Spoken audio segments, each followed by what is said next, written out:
ఏ పూజకే పువ్వు రుణమై పూసిందో కాలానికే తెలుసట.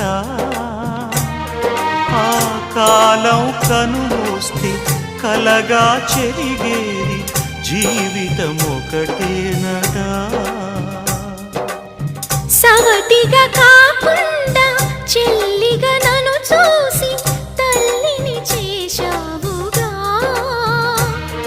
ఈ పారాణి పాదాలు సేవించినా గాని రుణమే తీరదుగా.